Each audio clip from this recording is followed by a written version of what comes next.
Hello everyone, in this video I am going to show you Pixelorama's new keyframe timeline that was introduced in version 1.2. To open the keyframe editor, there is a new button in the timeline that you have to press. After this, the keyframe editor will become visible. All of your animatable properties will appear in this editor. Right now we only have a simple layer with nothing attached, so we only have access to the opacity track.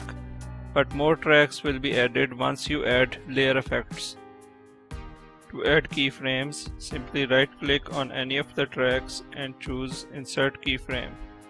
You can add more than one keyframes for a track, and to delete keyframe, simply select them and from the properties choose Delete Keyframe.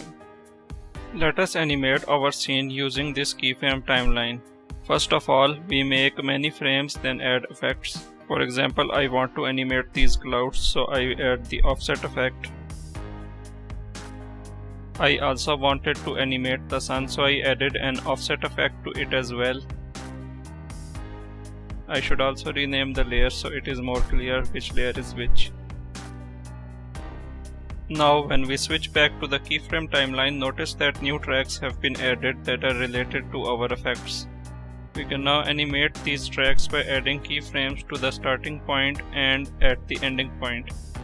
For example, as I want the clouds to move about, I added keyframes to the offset track, and I also want them to wrap around, so I added keyframes to the wraparound track as well.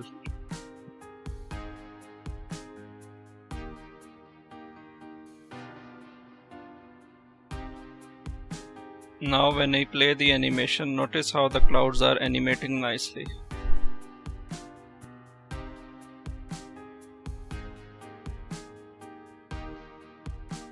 Now we do the same thing to the sun layer as well, but notice that we do not need the wrap property, so we didn't add any keyframes to the wraparound track.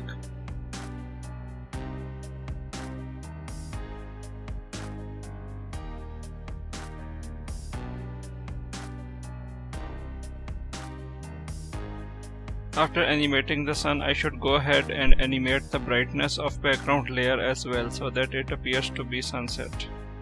To achieve this, I add the brightness and contrast effect and decrease the brightness through the keyframe timeline. To make the ground and hills appear reddish as nighttime sets in, I also added an HSV effect to the ground layer.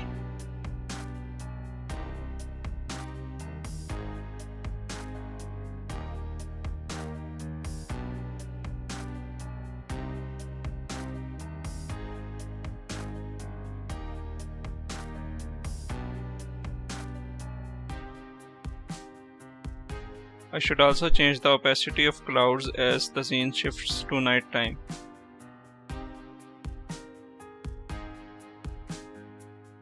Now we have a nice looking scene transitioning from morning to nighttime.